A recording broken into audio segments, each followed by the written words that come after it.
விழுந்தாலும் சரி, எழுந்தாலும் சரி. மேஷ ராசியை பொறுத்தவரைக்கும் கடவுள் தான் துணை. இப்படிப்பட்ட மேஷ ராசி எப்பவுமே அனுதினமும் ஏன் ஒவ்வொரு நொடியுமே முருகனை தான் துதிக்கணும்.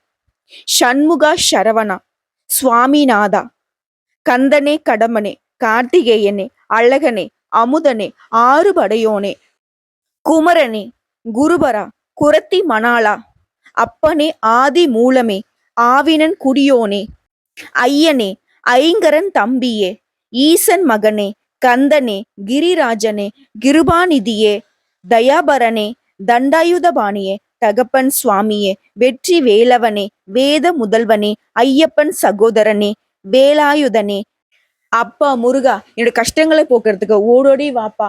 இப்படிதாங்க மேஷராசி ஒவ்வொரு நாளும் துதி பாடணும். கஷ்டமோ நஷ்டமோ யார்கிட்டயும் புலம்பாதீங்க. நேரா போய் முருகப்பெருமான் கிட்ட உட்காந்துக்கோங்க. அப்பா முருகா எனக்கு இது நடக்குது, உனக்கு தெரியாது ஒண்ணும் கிடையாது, நீயே பார்த்து சரி பண்ணி கொடு. இப்படி போய் இருந்தீங்கன்னா அப்ப முருகப்பெருமான் நினைப்பாராமா, ஏடா இவன் என்ன நடந்தாலே நம்மகிட்டயே ஓடி வரான், சரி விடு நம்ம பிள்ளை நம்ம கிட்ட தானே வரும்னு சொல்லிட்டு எல்லாத்தையும் சரி செஞ்சு கொடுப்பாராம். புரியுதுங்களா? தான் மட்டும் எப்பயும் மேஷராசி யோசிக்கவே கூடாது. அதே மாதிரி உண்மைக்கு புறம்பா எப்பவும் திங்க் பண்ணவே கூடாது, நடக்கவும் கூடாது. அப்படி சூழ்ச்சிக்காரர்கள் யாராவது உங்களை அந்த மாதிரி செய்ய வச்சாலும் கூட அதுல இருந்து விலகி நிக்கிறதுக்கு தான் பார்க்கணும். அப்படிப்பட்ட கஷ்டத்துல கூட நீங்க முருகனை தான் நினைக்கணும். எந்த அளவுக்கு முருகப்பெருமானை மனசுக்குள்ள வச்சிருக்கீங்களோ அந்த அளவுக்கு எந்த ஒரு கெட்டதும் உங்க மனசுக்குள்ள தோன்றாது. அதே மாதிரி எந்த ஒரு கெட்ட சக்தியும் உங்ககிட்ட வேலையை காட்ட முடியாது. இப்போ மனசுல புரியுதுங்களா? எந்த அளவுக்கு முருகனுடைய பாதுகாப்பு உங்களுக்கு தேவைப்படுதுன்னு. முடிஞ்சதுனாக்க ஒரு குட்டி வேல் ஒண்ணு, பாக்கெட் சைஸ் வேல் இருக்கு இல்லைங்களா, அதை எப்பவுமே பாக்கெட்ல வச்சுக்கோங்க. பெண்களா இருந்தீங்க அப்படின்னாக்கா பர்ஸ்ல வச்சுக்கலாம். அது எப்பேற்பட்ட நல்ல காலம் கெட்ட காலமா இருந்தாலும் பரவாயில்ல. ஓகேங்களா? இதனால மட்டும்தான் உங்களுக்கு இன்னும் தைரியம் தன்னம்பிக்கை அதிகரிக்கும். சரிங்க. இப்போ இந்த வீடியோ பதிவு பார்த்ததும் யோசிச்சிருப்பீங்க. என்னது இது அப்படின்னு சொல்லிட்டு. நவம்பர் மாதத்துடைய ஆரம்பத்துல பெருசா உங்களுக்கு இப்போ வரைக்கும் எந்த ஒரு மாற்றமும் இல்லாம இருந்திருக்கும். சொல்லப்போனா இன்னும் இது மோசமாகிற மாதிரி கூட உங்களுக்கு தோற்றம் இருக்குங்க. ஆனா நவம்பர் மாதம் 30ஆம் தேதிக்குள்ள சில கிரகங்களுடைய மாற்றத்தின் காரணமா உங்களுக்கு நல்ல காலமா இருக்க போகுது. நவம்பர் மாதம் 30 முடியறதுக்குள்ள நீங்க எதிர்பார்த்த நல்ல நல்ல செய்திகள் கிடைக்கும். நல்ல நல்ல விஷயங்கள் நடக்கும். ஓகேங்களா? உங்க மனசுக்கு நிம்மதியும் நிறைவையும் தந்தது அந்த நவம்பர் மாதம் முடியுங்க. அது என்னன்னு கொஞ்சம் தெளிவா பார்க்கலாமா? சில கிரகங்களுடைய அமைப்பின் காரணமா முக்கியமா இந்த வாரத்தை பொறுத்த வரைக்கும் சூரிய பகவான் விருச்சிக ராசிக்கு பயிற்சி ஆகிட்டாரு. அதோட புதன் பகவானும் இணைந்து இருக்கிறதுனால புதாதிய ராஜயோகம் உருவாகி இருக்கு. அதே நிலையில சனி பகவான் வக்ர நிவர்த்தி ஆகியிருந்தாரு இல்லையா? இதன் காரணமா அதிர்ஷ்டமான பல்வேறு வகையான அனுகூலமான பலன்கள் நம்முடைய மேஷ ராசிக்கு நிகழப்போகுது. அது என்ன? முக்கியமா உங்களுடைய நிதி நிலை அப்படிங்கிறது வலுவடைய போகுது. பண பிரச்சனை தீர்ந்தாவே நம்ம வாழ்க்கைக்குரிய பல பிரச்சனை தீர்ந்து போயிடும். அப்படிதான் இந்த காலகட்டத்துல உங்களுக்கு இருக்க போகுது. சோ இப்ப வரைக்கும் பார்த்தோம்னாக்க சூரிய பகவானை பொறுத்த வரைக்கும் விருச்சிக ராசியில இருக்காரு. புதன் பகவானும் அங்கேயேதான் இருக்காங்க. செவ்வாய் பகவான் கடக ராசியிலும், குரு பகவான் ரிஷப ராசியிலும், சுக்கிர பகவான் தனுசு ராசியிலும், சனி பகவான் கும்ப ராசியிலும், அதுல வக்ர நிவர்த்தி ஆகிட்டாரு. ராகு பகவான் மீன ராசியிலும், கேது பகவான் கன்னி ராசியிலும் இருக்காங்க. இதனால உங்களுக்கு என்ன நடக்க போகுதுன்னு பார்த்தோம்னா, பண வசதியை பொறுத்த வரைக்கும் நல்லபடியா இருக்க போகுது. முன்னாடி நான் சொன்னதான், பண பிரச்சனை தீர்ந்தாவே பல பிரச்சனை தீர்ந்து போயிடும். மேஷ ராசியை பொறுத்த வரைக்கும் பணத்தால நிறைய சிக்கல்கள் இருக்கு. குடும்பத்திலயும் சரி, வெளி வட்டாரத்திலயும் சரி, தொழில் ரீதியாவும் சரி, அதெல்லாம் நீங்க சரி செஞ்சிருவீங்க. செலவுகள் அப்படிங்கிறது கை மீறி போயிட்டு இருந்துச்சு. எங்க இருந்துதான் அந்த செலவு வருதுன்னு தெரியலப்பா. நமக்கு வருது 10 ரூபாய், அங்க செலவாகுது 100 ரூபாய். இப்படி இருந்த நிலை மாறி செலவுகள் கட்டுக்குள்ள வரும். குடும்பத்துல மகிழ்ச்சியான நிலை காணப்படும். குடும்பத்துல சதா நேரமும் சண்டை சச்சரவு, எப்பா குடும்பத்தை விட்டு போயிடலான்னு கூட நினைச்சிருப்பீங்க. ஆனா இப்ப மகிழ்ச்சியான நிலை காணப்படும். குடும்பமே உங்களுக்கு ஆதரவா இருப்பாங்க. உங்களுடைய மனசுக்கு பிடிச்ச மாதிரி நடந்துப்பாங்க. உங்களுடைய பேச்சுக்கு மறு பேச்சு பேச மாட்டாங்க. அதே மாதிரி உடல் ஆரோக்கியம் அப்படிங்கிறது உங்களுக்கு மேம்பட்டு நிற்கும். இதுவே மேஷ ராசிக்காரங்க ஒரு பேரண்டா இருக்கீங்க. உங்களுடைய பிள்ளைக்கோ உங்களுடைய பெண்ணுக்கோ திருமணம் பாக்குறீங்க அப்படின்னாக்கா அந்த விஷயத்துல இப்ப ஈடுபட வேணாம். கொஞ்சம் தள்ளி போடலாம். அதே மாதிரி கணவன் மனைவிக்கிடையே சின்ன சின்ன கருத்து வேறுபாடுகள் ஏற்படுறதுக்கு வாய்ப்பு இருக்கிறதுனால விட்டு கொடுத்து அனுசரிச்சு நடந்துக்கோங்க. குடும்பத்தை பொறுத்த வரைக்கும் மேஷ ராசி பொறுமை கடைபிடிச்சா போதும். வேற எந்த ஒரு பாதிப்பும் இருக்காது. அது வேலைக்கு செல்லக்கூடிய அன்பர்களுக்கு, ஆணா இருக்கட்டும் பெண்ணா இருக்கட்டும், அலுவலகத்துல பணி சுமை கொஞ்சம் அதிகரிக்கும். இதனால மனசளவுல சோர்வாவும் உடல் அசதியும் உண்டாகும். உங்க கூட வேலை பார்க்குறாங்க இல்லையா? அந்த சக பணியாளர்கள் உங்களுக்கு ஒத்துழைப்பு கொடுப்பாங்க. சோர்ந்து போன மனசுக்கு உங்களுக்கு ஆறுதலா அவங்க நிப்பாங்க. நீங்களே யோசிப்பீங்க, "அடடா! இவங்கள போய் நம்ம தப்பா நெனச்சுட்டோமே! கஷ்டப்படுறப்ப நிஜமாவே உதவுறாங்கப்பா. மனுஷ மக்கள்லாம் ஓரளவுக்கு நல்லவங்களா தான் இருக்காங்கன்னு" நீங்க யோசிப்பீங்க. அந்த அளவுக்கு ஒரு இணக்கமான சூழ்நிலை அலுவலகத்துல இருக்கும். இப்ப புரியுதுங்களா? உங்களுக்கான வேலைய நீங்க பார்த்துக்கிட்டு இருப்போ, சக பணியாளர்கள் உங்களுக்கு தப்பா தெரிஞ்சாங்க. அது உங்களுக்கு வேலை அதிகரிக்குது, நீங்க கஷ்டப்படுறீங்க அப்படிங்கிறப்போ, நல்ல மனுசங்கள நீங்க புரிஞ்சுக்கிறதுக்கான வாய்ப்பு குடுத்திருக்கிறாரு. இந்த சமயத்துல வந்து பாத்தீங்கன்னாக்க, நல்லவங்க யாரு, கெட்டவங்க யாருங்கிறத நீங்க தெரிஞ்சிருப்பீங்க. அடுத்து சொந்தமா தொழில் செய்யக்கூடிய மேஷ ராசிக்கு, வியாபாரத்துல விற்பனை லாபம் அப்படிங்கிறது நீங்க எதிர்பார்த்தபடியே இருக்கும். நவம்பர் மாதத்துடைய ஆரம்பத்துல நீ என்ன யோசிச்சிருப்பீங்க? வியாபாரம் என்னப்பா வியாபாரம்? அடடா! என்ன பண்றதுன்னே தெரியல. இந்த மாசம் ஃபுல்லா வந்துட்டு எனக்கு தலையில குள்ள தான் போல. இப்படிலாம் யோசிச்சிருப்பீங்க. ஆனா இப்போ நீங்க எதிர்பார்த்தபடியே லாபம் இருக்கும். நீங்க யோசிச்சிருப்பீங்க இல்லையா? இந்த அளவுக்கு ஒரு லாபம் வந்தா ஓரளவுக்கு இந்த பிரச்சனைலாம் சமாளிச்சிடலாம். இந்த அளவுக்கு ஒரு லாபம் வந்தாக்கா, அடுத்த மாதம் வந்து பார்த்தீங்கன்னாக்கா, இன்னும் கொஞ்சம் பொருட்கள வாங்கி வியாபாரத்த விரிவுபடுத்தலாம். இப்படி யோசிச்சிருப்பீங்க இல்லையா? அந்த திட்டத்துக்கு தகுந்த மாதிரியான லாபம் கண்டிப்பா உண்டு.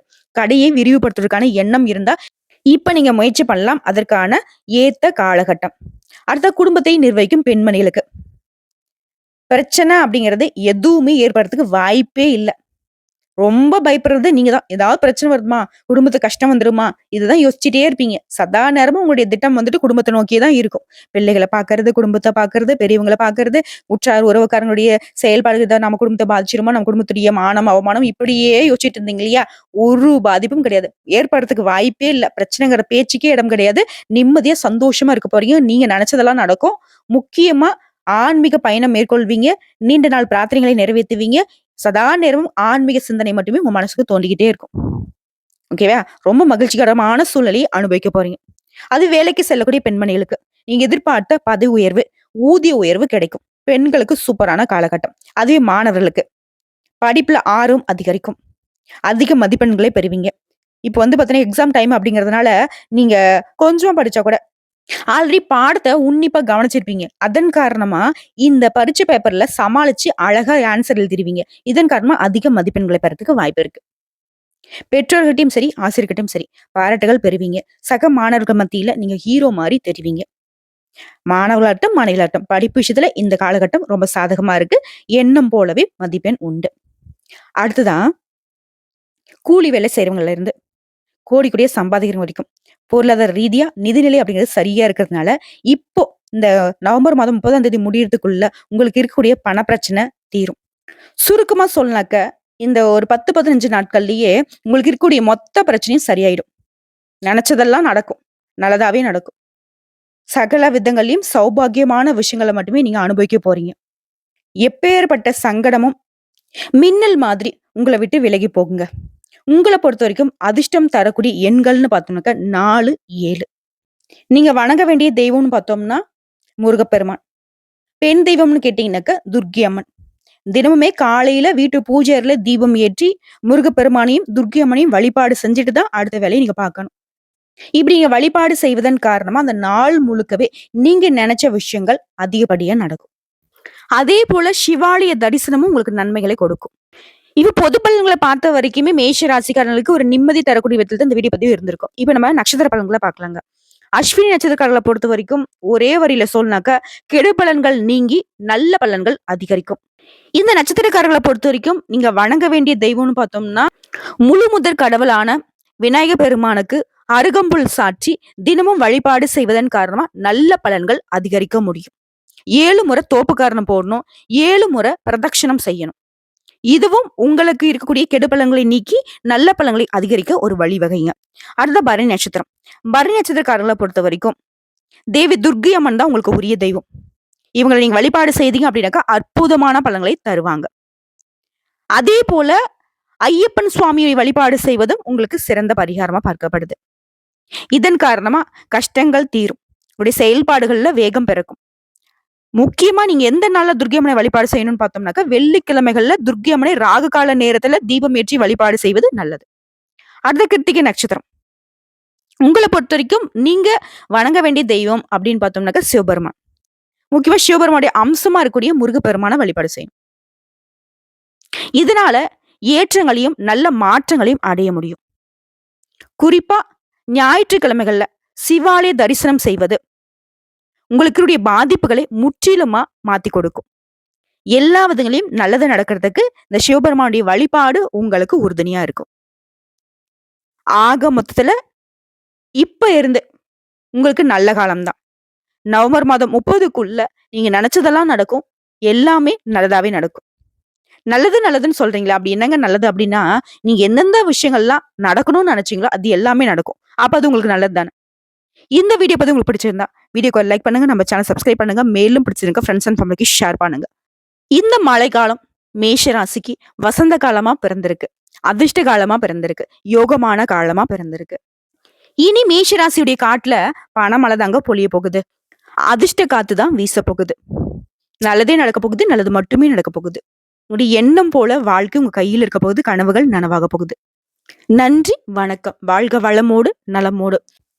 அப்பன் முருகனே, ஆனை முகனே, சிவபெருமானே, நீங்க தாங்க துணை. நீங்க மட்டும்தாங்க துணை. ஆன்மீகத்தின் வழி நடக்கும் மேஷ ராசியுடைய கஷ்டங்களை போக்க அவங்க கூடவே இருங்க.